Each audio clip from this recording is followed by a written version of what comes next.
Assalamualaikum warahmatullahi wabarakatuh. Perkenalkan, saya Inger Fatma Dame Masruroh sebagai moderator dalam presentasi pada kali ini dengan judul Perubahan Gaya Bahasa Pejabat Saat Kampanye, Jembatan Sosiolinguistik dan Antropologi bersama rekan-rekan saya, Fibrianita Putri Velani dengan 3 digit NIM terakhir 044, Agnia Nur Mahmudah 046, Raya Gediza Hadi 052, Alivia Sucitasya 062, Yazkia Ramadhani 065, Priska Moldia Ramasari 068, Reza Neta Nurofia 070, dan Lili Nur Anamalia 073. Selanjutnya akan dipresentasikan oleh rekan saya, Priska, disilakan. Baik, terima kasih atas kesempatannya. Kali ini kami akan membahas diskusi yang sudah kami diskusikan bersama setelah kami simak bersama dari video YouTube mengenai kampanye pilihan Gubernur Jakarta pada tahun 2024. Nah, gaya bahasa para pasangan calon Gubernur tahun 2024 di Jakarta seperti pasangan calon nomor urut 1 yaitu Pak Ridwan Kamil dengan Pak Suswono, pasangan nomor urut 2 yaitu Pak Dharma Pangrekun dengan Kun Wardana, serta pasangan nomor urut 3 yaitu Pak Pramono Anung beserta dengan Rano Karno. Berbeda dari bahasa birokratis saat menjabat. Nah, mereka menggunakan slogan sederhana dan mudah diingat, seperti slogan yang digunakan oleh pasangan nomor urut 3 yaitu kagak ribet dah, serta pendekatan religius dan budaya lokal melalui kunjungan ke pasar, rusun, pesantren, dan tokoh agama yang ada di Betawi. Hal ini menunjukkan bahwa bahasa kampanye itu disesuaikan dengan konteks sosial dan budaya masyarakat sasaran. Oke, jadi hubungannya apa sih dengan sosiolinguistik dan antropologi? Kalau sosiolinguistik itu kan merupakan ilmu yang memadukan sosiologi dengan linguistik. Ilmu ini tuh mengkaji hubungan bahasa dengan masyarakat. Sementara itu antropologi sendiri adalah ilmu yang mengkaji manusia secara menyeluruh, baik dari aspek biologis maupun sosiokultural, yang mana kajian antropologi ini tuh bahasa dipandang sebagai bagian dari kebudayaan dan sebagai sarana pembentuk serta penyampai nilai-nilai budaya. Nah, dengan landasan kedua ilmu tersebut, fenomena perubahan gaya bahasa pejabat saat berkampanye dapat dianalisis secara ilmiah sebagai bentuk penyesuaian terhadap struktur sosial. Baik, selanjutnya Lili, disilakan. Oke, selanjutnya ada analisis video berdasarkan sosiolinguistik.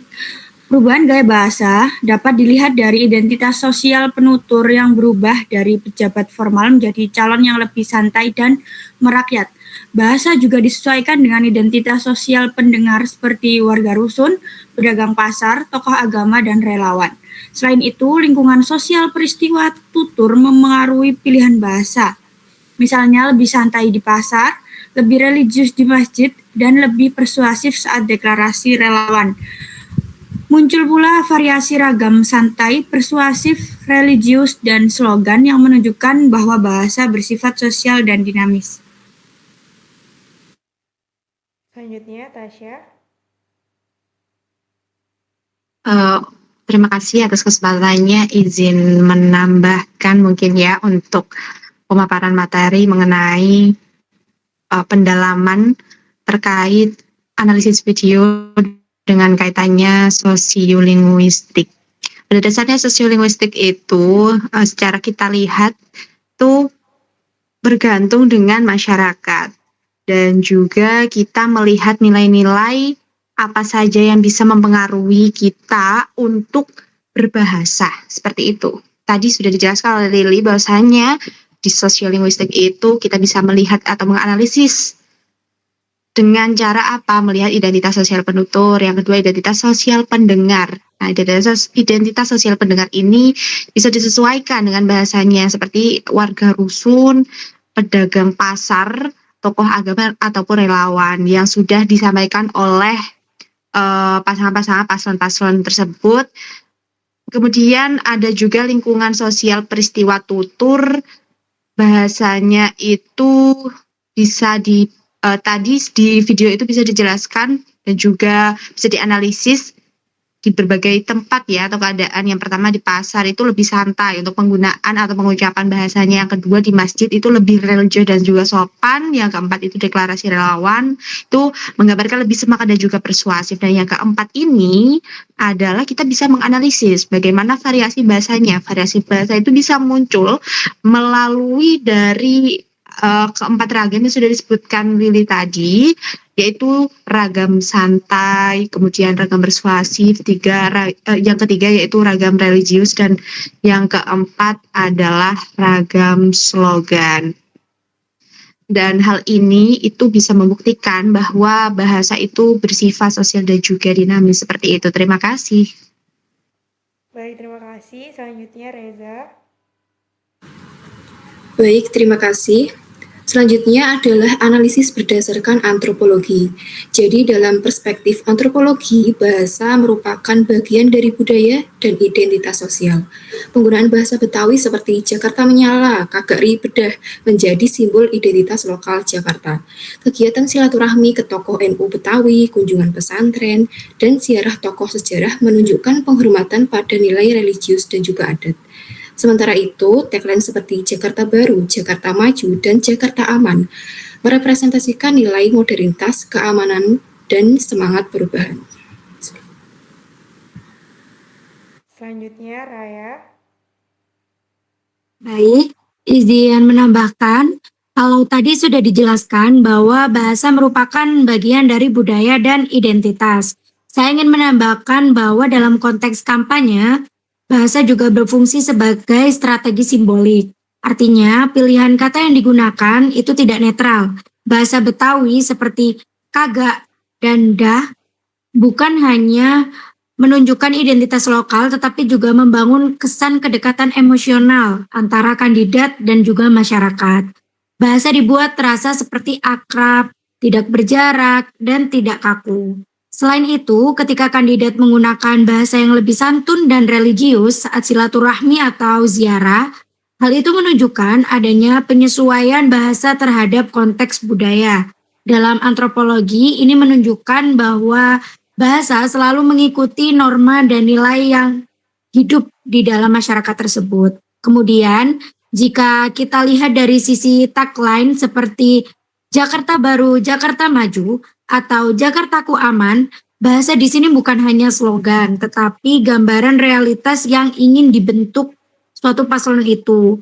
Bahasa dipakai untuk mengonstruksi harapan kolektif tentang kota yang modern, aman, dan mengalami perubahan. Jadi, dalam perspektif antropologi, bahasa kampanye tidak hanya mencerminkan budaya, tetapi juga berperan aktif dalam membentuk makna, identitas, dan arah perubahan sosial yang ingin ditawarkan kepada masyarakat. Terima kasih. Selanjutnya Kiki. Baik, terima kasih atas kesempatannya. Di sini saya akan menjelaskan jembatan antara sosiolinguistik dan antropologi. Berdasarkan pemaparan sebelumnya, kita dapat melihat kebersinggungan antara disiplin ilmu sosiolinguistik dan juga antropologi.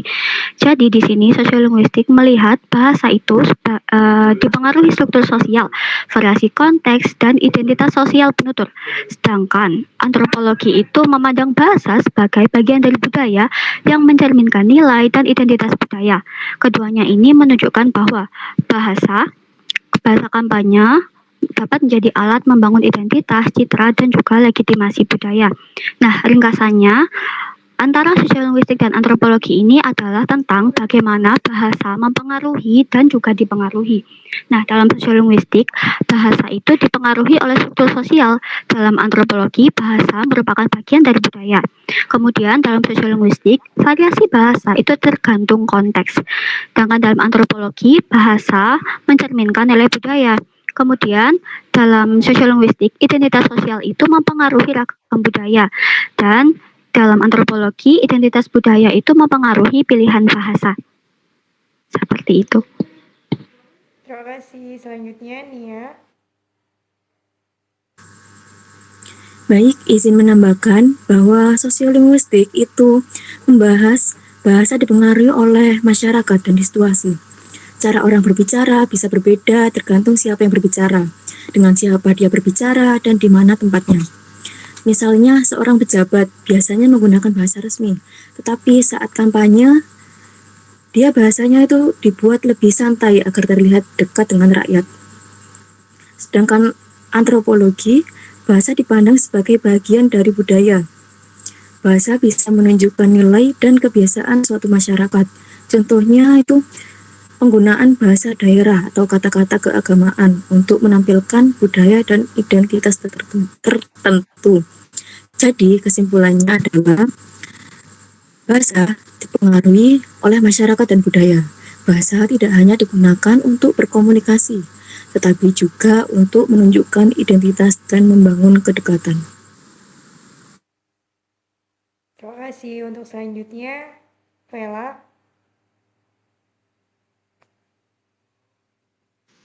Baik, di sini saya akan menyimpulkan dari semua yang sudah dijelaskan oleh rekan-rekan saya. Kesimpulannya, ya yang sebelumnya itu dibilang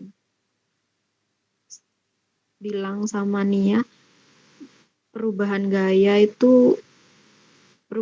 bahasa pejabat saat kampanye terjadi karena penyesuaian terhadap struktur sosial pemilih dan pemanfaatan bahasa sebagai simbol kedekatan budayanya. Nah, dengan demikian, bahasa kampanye bukan hanya strategi komunikasi, tetapi juga strategi sosial dan budaya. Baik, begitu. Terima kasih. Baik, terima kasih. Ini dia daftar pustaka yang kita ambil untuk materi kita pada hari ini. Sekian dari kelompok 4, kurang lebihnya kami mohon maaf. Wassalamualaikum warahmatullahi wabarakatuh. Terima kasih.